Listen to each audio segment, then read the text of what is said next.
Kung i-rate mo yung store mo ngayon, after 1 year, ano na kaya mangyayari?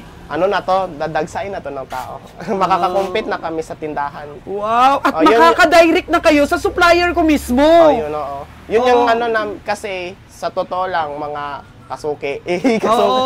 Sa totoo lang kasi, ang business, dapat may goal. Oo. May objective. Kasi pag nagbi-business tayo, kailangan natin na may plano in order na may growth. Kasi sa totoo silang may mga negosyante na aspiring pero walang objective, walang goal. Naku, naninindig ang balahibo ko sa'yo, Jason. Kasi sabi ko naman sa'yo, minotivate kita na mag-umpisa ka sa maliit. Oo, sabi ko, ito lang muna. Ano mo muna, i-familiarize mo muna kung ano yung mga mabenta. Kailangan masanay-sanay ka na. Lalo na dito sa mga retail mo. Actually, yung piece of advice mula din kay Auntie Lenny na ask ng more knowledge about sa ganitong kasi ako first time sa ganitong larangan ng business. Kailangan din natin mag-ask ng mga may experience na, yung mga magagaling nito, master.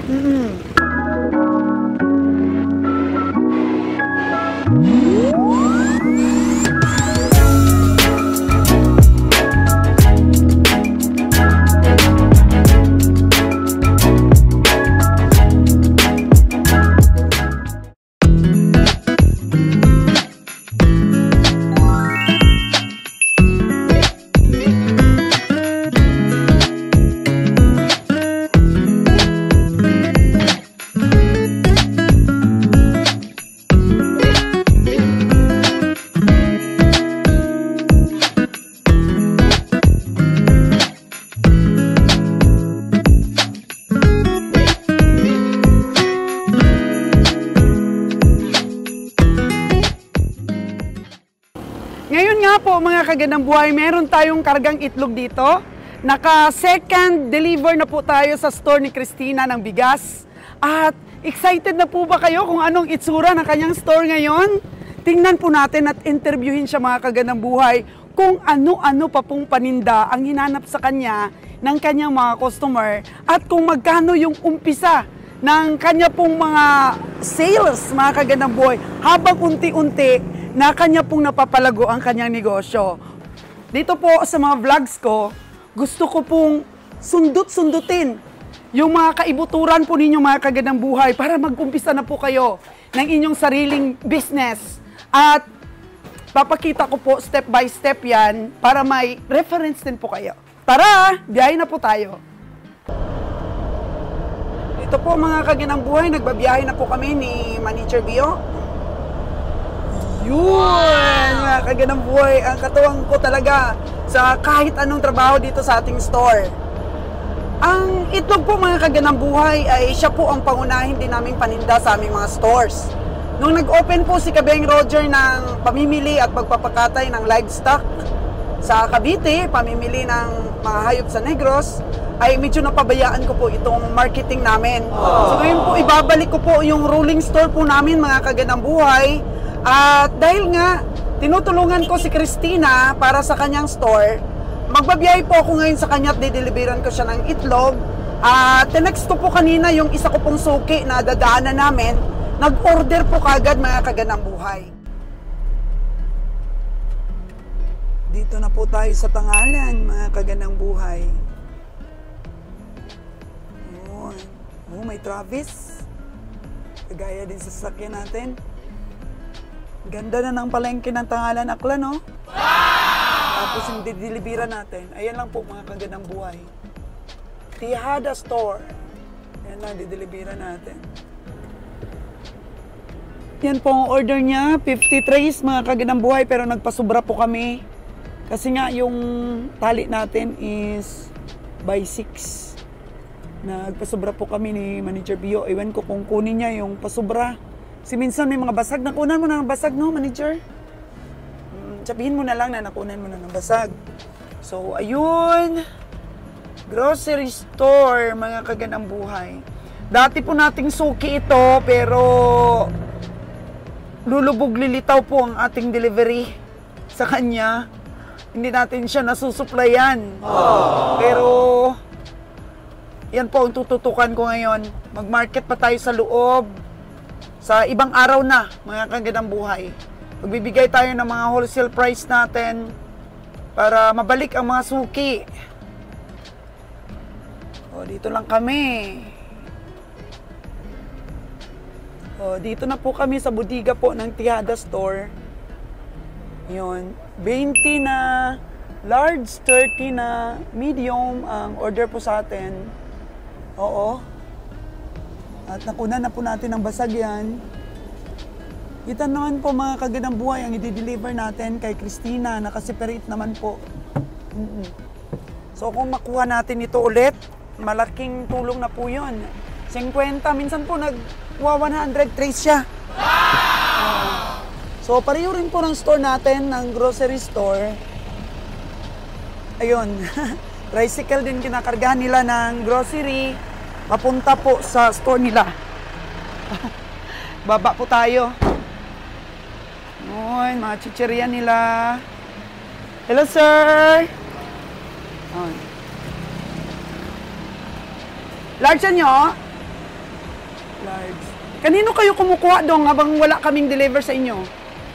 Kilala yung ano yun. Supplier. Oo, taga saan yung supplier nyo? Batangas ata. Taga Batangas din. Oo. Yun. So, hindi siya nakadeliver ngayon? Sabihin mo kay madam, ano lang ha, text lang siya sa akin. Tuloy-tuloy na yung aming delivery. Tumutok kasi ako sa sa Negros sa pamimili ng mga baka. Kaya napabayaan ko na po yung mga suki natin sa itlog. Bakit may basagyo? Oh, sige, review mo na lang. May basag ako nakita eh. Review mo na lang isa-isa.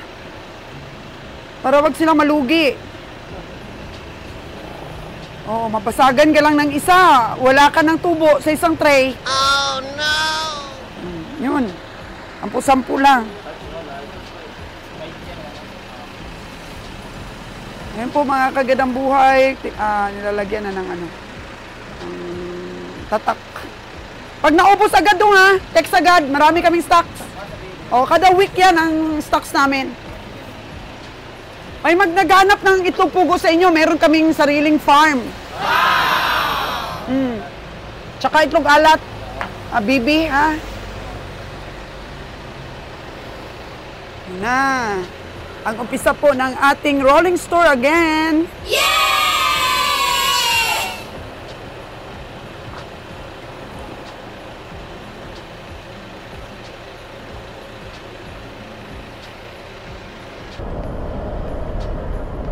Proceed na po kami sa store ni Christina, mga kagandang buhay. At sa rolling store po, di kami nagpapautang talaga. Kung walang cash, walang delivery. Kaya yung 50 trays namin na dineliver, ayan po mga kagandang buhay. Oh. Ayan po yung benta namin ni Manager Bio. So, sinasabi ko po sa inyo, maganda rin po ang negosyong itlog. Kasi minsan, yung tubo namin sa itlog, dalawang tray ng itlog, isang sako na ng 25 kg na bigas. O, di ba? Mas maliit pong puhunan sa itlog, mas magandang tubo. Halimbawa po nitong namin, delivery, ang bigay ko po sa may-ari ng store, 240 pesos po yung large. Tapos benta po nila, depende po sa mga suki din nila, benta nila ng 260, 270 pa nga. Diba, Manager Bio, no? Kasi retail sila. Oo. Pero kami ni Manager Bio is 240 po ang wholesale namin ng large. Tapos, bigay namin sa medium is 225. Layo ng presyo, no? 225 to 40 yung large. Kasi, kinukuha namin sa poultry talaga yung itlog. Tapos, siyempre, pinapatungan din namin mga expenses namin. Yung charge kaagad namin sa truck namin is 10 peso per tray. Oo, yun po ang pamasahe lang. Tapos, siyempre, may tali pa, may tray pa. Ganyan, yung mga binabayad-bayaran natin sa mga permits. Ganyan, all in all po is mahigit 20 pesos yung gastos sa pag-pick up namin ng itlog sa isang tray. O, patong namin kaagad yan, mga kagandang buhay. And then, papatong po ang store sa wholesale. Yun po ang kita ng aming store sa wholesale, sa mga delivery po namin. Siyempre, naggagas din po kami. Nagsisweldo din po ako sa manager ko. Minsan may pahinanti pa. Oo. Tapos sa store naman po, yung benta namin dun sa 240 na yon is 250 pesos. 250 pesos po sa store namin. Kaya pag pinawholesale po namin ng 240, pwede rin naman po nilang ibenta ng 255. Diba may 15 sila, o 260, may 20 na rin sila. 15 to 20 din ang tubo nila, mga kagandang buhay. Kaya sa sa wholesale price po namin, volume, okay rin naman po ang kita. Kasi volume, mga kagandang buhay. Kagaya niyan, 50 tray agad. O diba? Meron na kaming 11,550 na benta. So, sa susunod namin ng mga delivery, mga kagandang buhay, magkakarga po kami ng 800 trays. Dito po. Tapos kakarga kami ng asukal, kung ano-ano pa. Kaya tutok lang po dito, mga kagandang buhay. Double blade po itong vlogs natin. Natututo kayo sa rolling store, paano po kami magdiskarte. Tapos matutungayan pa ninyo yung pag-umpisa ng physical store, ng Olmedo store owned by Christina Olmedo, mga kagandang buhay. Para package deal na po. Maliit lang na bigasan, tapos lagyan ng itlog, mantika, kung ano-ano pa, mga kagandang buhay. At mababayaran natin ang renta natin. Tapos may rolling store pa tayo. Saan ba tayo? Manager Bio. Si Manager Bio, ay nako, kayang-kaya na niya yan. Pero kailangan ko pa siya. Mga kagandang buhay, hindi ko pa siya bibitawan. Love natin yan, mga kagandang buhay, yung ating mga asset po sa negosyo. Marami pa, mag-meet shop pa kami. At magmamarket pa kami ng aming karne sa Boracay, mga kagandang buhay, sa mga hotels. Kaya, grabe na itong 2025 na to. Napakasigla ng kagandang buhay ninyo para turuan po kayo sa mga negosyo. Huwag po kayong mag-alala. Kasi pansamantala lang to na hindi muna sa sipat serye ang kagandang buhay ninyo. Ando naman si Kabeng Roger. Kung doon kami sisipat dalawa, paano na lang po ang mga stores natin dito, paano meet shop natin, paano natin mapatayo. So, sorry na po kagad, mga kagandang buhay, ayahan ninyo. At sa saglit-saglit naman po ako doon. Pero as of now po, maraming mga permits, maraming mga pinaparenovate. At saka po yung kandingan natin, kambingan, mga kagandang buhay. Maging farmer na po. Si Souls Gandang Buhay ng kambing. At ma-inspire po dito. Oo. Lahat na lang ng mga vlogs na to para ma-inspire tayong lahat. Kasi dito sa Pilipinas, marami namang source of income, mga kagandang buhay. Kailangan lang talaga diskarte at puhunan. Kaya sa mga OFW natin dyan, sa mga madiskarte nating mga kababayan, ipon. Walang katapusang ipon po para makapag-umpisa ng inyong inaasam at hinahangad na negosyo. Itlog, mga kagandang buhay, nagdi-deliver din kagaya namin. Isang truck po yun. So, ayun, balikan natin ang ating mga suki. Kasi iba naman ang presyo nila, iba rin ang presyo natin. Makakahabol po tayo, mga kagandang buhay. Bakit? Kasi may backloading po tayo na hayop. Hindi na po tayo nagcha-charge ng pamasahe papunta. Pauwi lang po ang charge natin. Kaya, huwag panghinaan ng loob. Kung meron po tayong mga competitors, mas lalo tayong tatapang, di ba, Manager Bio? Yeah! Bakit hindi tayo tatapang? Marami pa tayong ibang source of income, di ba? Diskarte lang yan. Kailangan pogi points, mga kagandang buhay. Sa delivery po namin ng itlog, mga kagandang buhay, binabaligtad-baligtad po ni Manager Bio yung itlog para masiguro po talaga na walang basag. Yun. Para sigurado po ang kita ng ating mga dinideliveran.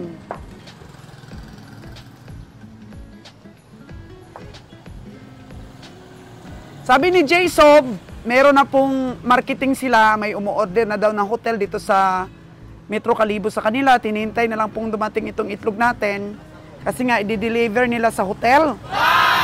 So, ang galing po ng pag-umpisa din ng business ni Christina, mga kagandang buhay. Wala pang 1 month po ang operation nila. So how much more po kung umabot pa ng 1 year na makaput up po sila ng suki. Kasi yan nga po mga kaganabuhay yung sinasabi ko sa inyo. Sa una po na mga buwan ng inyo pong pag-open ng negosyo, huwag po kayo kaagad maghanap ng kita o maghanap ng maraming customer kasi nagpo-put up ka pa lang po ng suki. After that po na unti-unting magkaroon ka ng suki, very smooth na po. At patuloy na lalago ang iyong negosyo pagka sinamahan nyo po ng marketing at magandang setup at magandang presyo, mga kagandang buhay. Kasi hindi naman magkiklik po yung negosyo ninyo kung hindi po maganda ang presyo. So dito po sa Metro Kalibo, ang supplier nga nila ng itlog ay ako, sinisiguro ko pong compatible o sinisiguro ko pong competitive ang presyo nila ng itlog. Bigas. Oo, competitive po ang presyo nila, hindi po nagkakalayo doon sa bayan. Eh kung ikaw naman po ay per kilo lang ang kinukonsumo na mga bigas, bakit ka pa po lalayo kung meron namang mas mura pa? Kasi yung Jasmine Blue nila, 60 per kilo yan doon sa palengke po ng Kalibo. Dito sa kanila, 58 lang. Kasi yung mga nagtitinda doon, mga kagandang buhay, is katulad ko rin po ng supplier. So, ako po ay volume kumukuha per truck po. Kaya nabibigay ko rin po kay Christina ng magandang presyo. Kaya napakaganda po kung mag-umpisa ka ng negosyo, ay makakita ka ng supplier. Mga kagandang buhay na kagaya ko, di ba? Yung maibigay ko yung presyo na competitive din. Nakakalaban pa rin sa presyuhan doon sa bayan. Oo. Importante po yan, lalo na sa itlog. Eh, ako po ang nagpipick up mismo sa poultry. Oo. May laban po talaga mga kagandang buhay. Kasi bigay ko lang ng large sa kanila, 240 per tray. Ang isa pong malakas dito na nagsusupply, 246 yung bigay niya sa large. Sa atin, 240 lang. Tapos, ayan pa, kinukunan pa ng crack-crack ni Manager Bio. Sinisiguro po talagang maganda yung itlog. Walang, ano talaga, walang basag o malulugi sila. Balik, last time kaya, may nagbuli yung pang baligya manunda. Oh, yan. Kasi, sabi ni J-Sob, may kumuha daw sa kanila na pangtindahan din nila. Kaya magiging wholesaler ka na. Tapos may taga-puok, gigaball kasi pang baraka. Oo, pangtindahan din nila. Kaya susuplayan talaga kita ng pareho ng presyo din ang benta mo. May tubo ka na, magiging wholesaler ka dito. Yan. Tapos, kung may oras ka pa, J-Sob, lako. Marketing talaga. Marketing.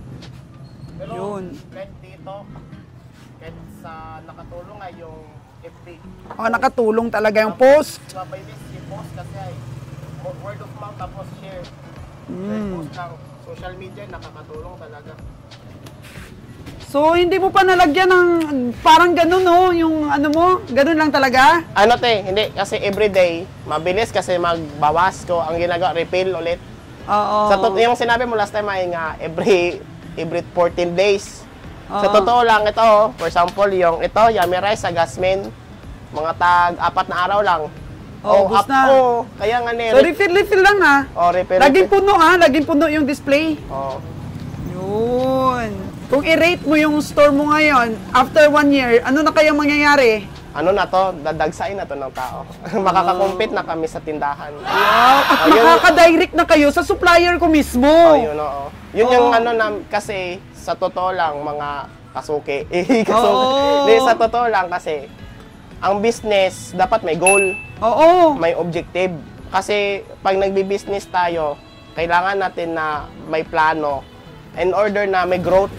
Kasi sa totoo silang may mga negosyante na aspiring pero walang objective, walang goal. Oo. So all that everyday kami ni Mama, talaga sa record, strict kami mga kasuki, strict dapat sa recording para ma-monitor yung mga naglalabasang bigas. Wow, mga kagandang buhay. Ganun yung strict sa lahat. Kasi dyan yung part of growth ng business kapag strict ka sa paglilista. And then inventory. Wow. Yun lang talaga. Oo. So yan yung gina-encourage namin sa mga nagbo-business na sa lista, importante talaga ang lista. So ngayon, ako pa nagsusupply sa inyo.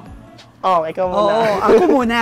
Ikaw muna. Pero gusto ko darating ang araw na yung supplier ko mismo ang magde-deliver sa inyo ng tracking na may bodega ka na. Ayun yung pangarap din namin kasi pangarap din namin na if ever mas malaking pwesto sana. Kaso lang ito muna, dito muna kami. Baka sa susunod, makakakuha din kayo doon sa bagong palengke ng Kalibo. Ayun pero din. wag mong iwanan ito. Di muna. Branch! Oo. Branch po. Gawa muna kami dito ng mga suki. Tapos, siyempre, yan yung goal namin din eh. Yan mga kasuki yung namin. Aalagan muna natin yung mga mga customer. Kasi hindi tayo pwede mag-rebranching. Pag magre-rebranching tayo, make sure natin yung primary na branch natin is kilala tayo. Yes, So, tama yan. Yun yung ultimate na goal muna. So, hoping in God's will, mga 1 year,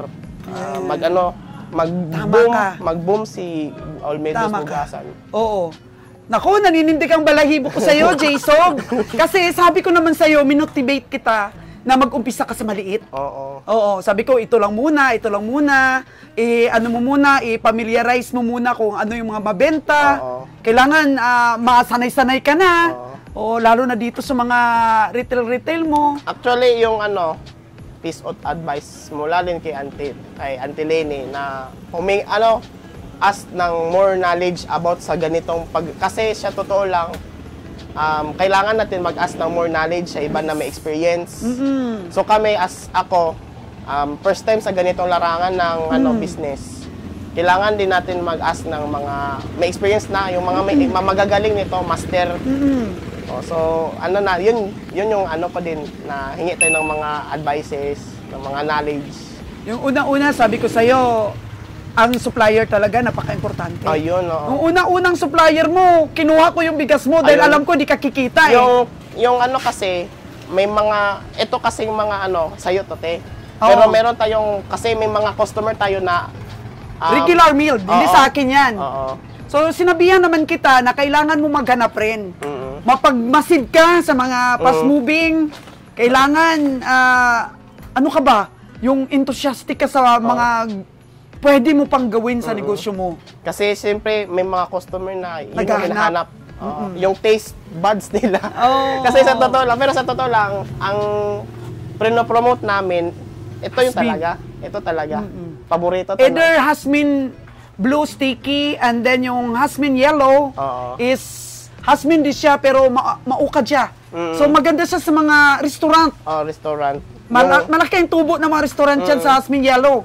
Kahit lang yan, saktong tubig lang marami. Kasi nag-try kami, nagtungkon, nagsaing. Saing para ma-promote mo masyado. Kung ano yung pinakamasarap. Pero sa totoo lang, yung top 1 ko, si Hasmin talaga, Hasmin Blue. Hasmin Blue talaga yung kung top 1. Sa masarap yung eating quality talaga ha. Pero kung commercial sa restaurant, pwede din naman si Hasmin Blue. Si Hasmin Blue, ito kasi para sa akin pang first class eh. Kunyari, yung mga kainan sa may Tambak, sa New Washington, ito yung mga masarap na kanin na i-partner mo. Pero mahal lang. Yung turo-turo? Pero sa turo-turo, yung si Jasmine Yellow or si regular meal. Pero sa marami din to si regular meal kasi pinapartneran niya minsan din kay Milagrosa. May may naghalo-halo nila. Tapos sabi nila masarap. Nag-eksperimento yung mga kasi yan, local rice natin. Alam mo yung local rice natin, yung yummy rice mo, nasan kanina yung 10 kilos na yon? Ito yung 10 kilos natin. May pangalan na rin si Yummy Rice. Meron pa ako dong dinurado hindi ko pa nadala. Ito yung medyo may uset dinurado. Sinanduming. May ganun. Iyan ang sinanduming. Ito yung sinanduming. Ayun yan. Yung premium natin. Yun. So, dalang pa kita ng 10 kilos at saka 5 kilos na Dinorado. Sige. Yun, hindi pa namin nadala kanina dahil nandun pa sa Katiklan yon. Yung mga kasi, yung mga customer din natin, ginabigay natin kung ano need nila eh. Kasi, yun daily needs ang bigas. So, iba-iba yung ano nila. So, maganda talaga yung negosyong bigas, no? Oo, maganda. So, hindi ka na kailangan maghanap pa ng customer. Kusang lumalapit. Sila yung nagalapit. Ito yung business na hindi ka walang sayang. At saka walang pressure. Walang pressure. Sa isda kasi mabubulukan ka. Oo. Oo. Ito kasi talaga, fast moving kung tawagin. Fast moving siya na product. Yung mga gulay, may time duration din sa May gulay. ginatawag yung gulay, perishable. Perishable talaga siya. Perishable, ibig sabihin, dapat kagad na maano siya. So, sa traditional business, yun nga risk. Yung risk. Ang business, hindi may iwasan, may risk. Lalo na pag ang kapital, yun. So, nag-risk kami, pera. Pero yun nga, sa totoo lang, yung risk, worth it. Worth it. Ang risk, worth it talaga. Ang bigas talaga, walang time duration. Kahit isang buwan pa, hindi masisira. Hindi siya masisira. The best. The best talaga. Na business siya. So, ano pa yung gusto mong idagdag dito sa bigasan mo? Yung isa sa mga request ng mga customer, ito kasi yan, kami yung humihingi ng feedback. Kasi customer engagement na tawag ng customer feedback. So, siyempre, sabi nila, pwede, feeds na manok, isda. Ay, isda! Oo, kasi may mga nag-aalaga ng mga koi. Ganon. Tapos, Na-feeds, ha? tapos ano pa, yung aso. Kasi may mga, aso pa. dito kasi sa looban, maraming bahay, may lahi. O may mga aso silang may breed. So, humanap sila ng feeds na may hybrid na mga aso. Tsaka yung itlog mo, pagyamanin mo. Oo, yung itlog, fast moving din siya. Ang importante, wholesale price ka pa rin. Kahit galing sa akin yung itlog mo, kaya mo pa rin makipag-compete dito. Kaya Competitive ang presyo mo sa itlog. Oo. So, ito kasi nakakatulong din kami sa mga kapwa namin na nag-business din ng sari-sari store. Ay, ma'am. Hello, ma'am. Aray mo, ma'am, mo. 5 kilos. 230 ayun po. to, ma'am. Yo, anong size ito? Large? Nga ito, yo, para maano natin? Lagay na natin, mga kagandang buhay, ha? Ayusin na ni Manager Bio. So, ang medium, lagay siguro sa dyan. Medium ba yun, yo? Large. So, lagyan mo na lang, yo. 230. Para malagyan lahat, sa gilid lang, gilid. Lagyan. Gilid lang. Para at least, ma-differentiate. Medium. Tapos ilista mo na yun, ha? Medium. Lista mo na with price. Ito price, ma'am, ang itlog. So, ilan yung large? Yo. 24. Trace. 700. XL, kunti lang yung ibigay mo sa kanila. Mas mabaka ba nung large nung Ilan lang yung XL? Siguro, ano lang? Dagdagan po pa to, 10 karaho. 10 nga. Hindi mo binigyan ng XL? Medium lang. Medium lang. Okay. Inubos mo Mayroong lahat ng kagad may bumili kagad lang. Bagong-bago po yan, madam. 1, 2, 3, 4, 5, 6, 7, 8, 9, 10. Hindi po, backyard farming po. Backyard farming lang. Medium na nung, no?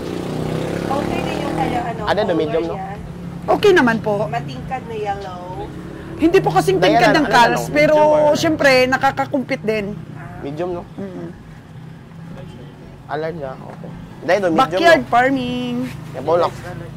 Alert siya. Ano yung medium? Ayun, medium. Ito ay malugi kasi. Yan eh. Mabulak ko. Lagyan ng mga ni manager ng mga tanda, tatak. Mabulak ko, 3. Oo. So, iba-iba po ang price ng bawat Mabulak ko 3 nga pag sizes, mga kagandang buhay. So, wow na wow po ang business na to ni Jason. Actually, si Jason po magaling magsalita dahil grabe ang convincing power ng batang ito. Training na training, well-trained po ng magulang. Sa iFern yan Sa iFern yan galing Oo. Di ka taka-taka, mga kagandang buhay. Katulad din Ron's Farm Official. Napakagaling po na training natin sa mga anak natin, mga kagandang buhay. And tingnan nyo, kaya na nilang tumayo sarili nilang paa kapag na-training natin po mabuti ang ating mga anak. So, perfect na business. Nakakagandang buhay. Yun lang po, kailangan lang ninyong magkaroon ng supplier na kagaya ni Souls G, may puso, at saka may hangaring umasenso yung ating mga tinutulungan. At hindi po maramot sa idea. And then, looking forward, mga kaganang buhay, na akin po ma-endorse itong Olmedo Store na magkaroon ng tracking na bigas na. Oo. Papautangin din sila ng aking supplier under my name. Pagkatiwala po natin, dahil kaibigan po natin ito, hindi po sa lahat ng tao, mga kaganang buhay, mapamili din po tayo ng susupplyan natin.